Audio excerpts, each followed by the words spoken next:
So I say hello to the one Hispanic, and I'm following this other one to my room, and he's nervous. He's looking behind him as if I'm gonna kill him. So he's walking as fast as he can to get to his room, and I get to my room. Well, I know exactly what they're trying to do, is set me up. So I immediately lodge and block and tied off doors so I can get a good night's sleep. And then I blocked all the TV cameras, anything that could have a camera, electronic cameras on them. And I got a good night's sleep. Well, the next day, I have to make my way to Seaside, which is north of where I'm at. And it's 25, 30 miles, I think. And so I'm asking, I find out that there's a little shuttle bus that runs along the coastline, and for $3 you can jump on this thing. Well, they got a homeless shelter up in Seaside. Well, they give me the runaround, the town does, about where the bus stop is, and they tried to lure me down this one road, and I thought it was funny because the one guy goes, man, he was so close to making it to that where he needed to be, which was where they wanted to sacrifice me on the next sacrificing place. And so, yeah, the Ruach in spirit in me showed me, or put it in me, the danger I was headed for. So I turned around and headed the other direction. Well, I ended up eventually getting to the bus stop where I needed to be. And I get on the bus, I get going north. Bus driver's a wacko Satanist out of, I don't know, but he's talking about robots and those synthetic clones. And I'm thinking, yeah, you're part of this whole thing. And I really wonder how many clones there are in this world just walking around looking like us. And so I get up to Seaside. They know I'm coming. So I get to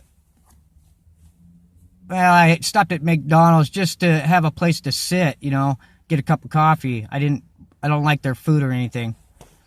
And, of course, I got demons coming around and sitting around and whatnot.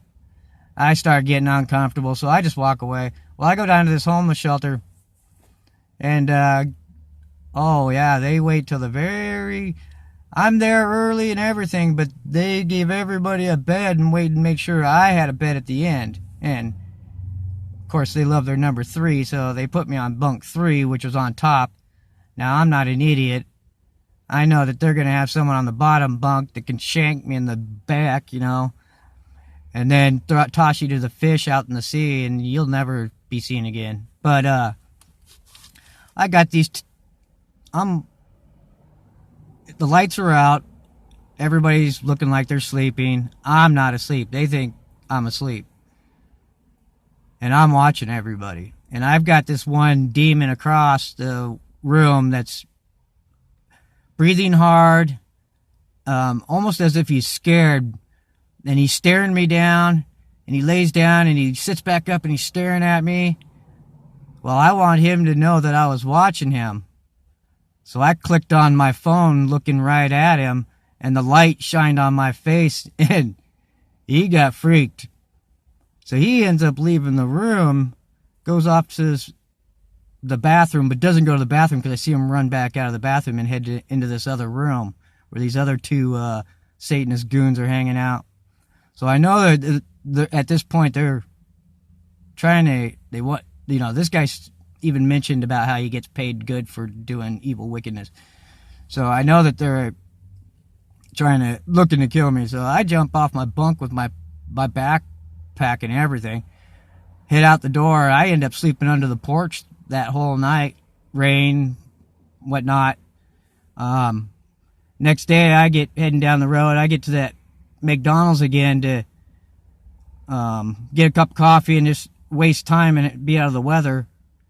And I got this demon that's telling me how, and I just gave him a chicken sandwich. I mean, I'm not even rich. I'm homeless. I'm walking on the streets with a backpack. So I give him a chicken sandwich. I can't remember what it was. I gave him something. And food. He's telling me that he's got this hair stuck in his throat that he's been trying to get out all day, and he says, I'm going to get that hair. Well, he's talking about the hair of the rabbit, because they labeled me the rabbit, and I know what he's talking about, and there's people around that get a little chuckle out of it. He heads out the door, well, I head right behind him out the door. I'm not scared of nobody, not these Satanists. And I follow him. He's on the side of a building behind a Conex box, getting looking like he's smoking crack or something. But he looks so evil, and he's jumping up and he's going taking a big old hit like crack, and he's looking over and he's looking back like this, and I mean just all fidgety and everything. And I'm like, man, this guy's a serious demon. He sees me standing there, and then I just watch him. Well, then I end up leaving, go down to Pizza Hut, and I don't know, for like $5 you can get a lunch. And it was marinara, spaghetti, and whatnot. Well, I didn't realize they had pork in it. Oh, man. That was close. They tried to get me with the pork there, but... So, I have this huge demon. I mean, 6'4", 260 pounds, solid, skinhead, KKK, tats of Satan all over him, and he's staring me down with the most angry look of ever I've seen. And I see his license plates on his vehicle. He's set up to where they use him to kill people. I could tell by his license plates, because he had some false license. He had 2 different sets of license plates from the front to the back, and then they were just hanging on by like one screw, so he could change out license plates like at will.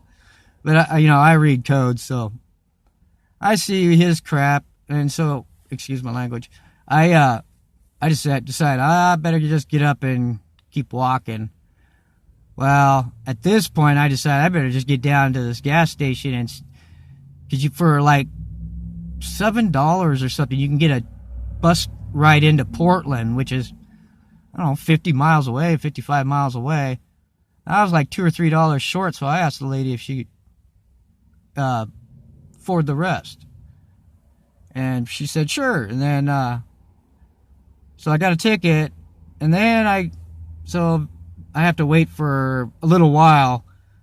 Well, these Satanists know that I don't like their wickedness, so what do? They take 2 females, and at the gas station, they're just, maybe 60 feet away, staring me down, and then they want to start kissing and doing their little wicked Satan stuff on me.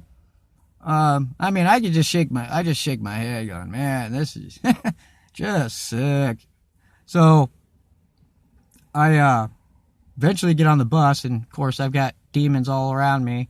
I could see that they're riding on everything they have with them. And